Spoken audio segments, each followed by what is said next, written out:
கொட்டிய மழையில் முட்புதர்களுக்கு இடையில் குழந்தைகளோடு ஓலக்குரல் எழுப்பிய தாய்கள்.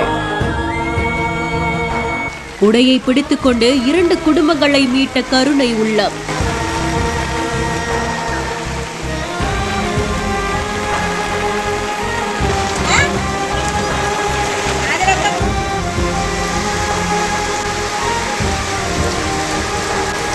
ஒரு உயிரினம் தானே, அதனால அது பாதுகாக்க வேண்டியது கடமை.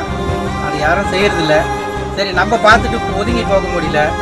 மழை பெய்யுது, இவ்வளோ குட்டியும் தண்ணியில் மிதக்குது, ஒன்றும் பண்ண முடியலை. இதுக்கப்புறம் நான் இப்போ செட்டில் பண்ணியிருக்கேன், என் ஆட்டோலையும் என்னோட கார்லையும்.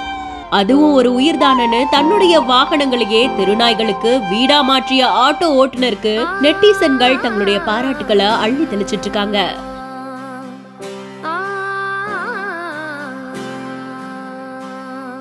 சென்னை தாம்பரமுக்கு பக்கத்துல மாடம்பாக்கம் நூத்தஞ்சேரி ஆதித்யா நகரை சேர்ந்தவங்க தான் தேவராஜ் அவர்கள். அந்த மனசுதாசர் கடவுளுங்கிறது யாருக்கு பொருந்ததோ இல்லையோ, நிச்சயமா ஆட்டோ ஓட்டுநரான தேவராஜ் அவர்களுக்கு பொருந்தும். கடந்த 7ஆம் தேதி சாயங்காலம் திடீர்னு பெஞ்ச கனமழையில சிக்கி தவிச்ச தெருநாய்களுக்கு அடைக்கலம் கொடுத்திருக்காரு. மழையில நனைஞ்சி நடுங்கியபடியே உயிருக்கு போராடிய குட்டிகளை மீட்டு தன்னுடைய ஆட்டோலையும் கார்லயும் அடைக்கலம் கொடுத்திருக்காரு. மழை நிக்கிற வரைக்கும் நான் ஆட்டோ ஓட்ட போறதில்ல, வேற ஏதாவது வேலை செஞ்சுக்கலாம், அதுல என்ன இருக்குன்னு அவர் சொல்லும் போது இதை விட நல்ல மனசு வேணுமா அப்படின்னு நிச்சயமா தோணுது.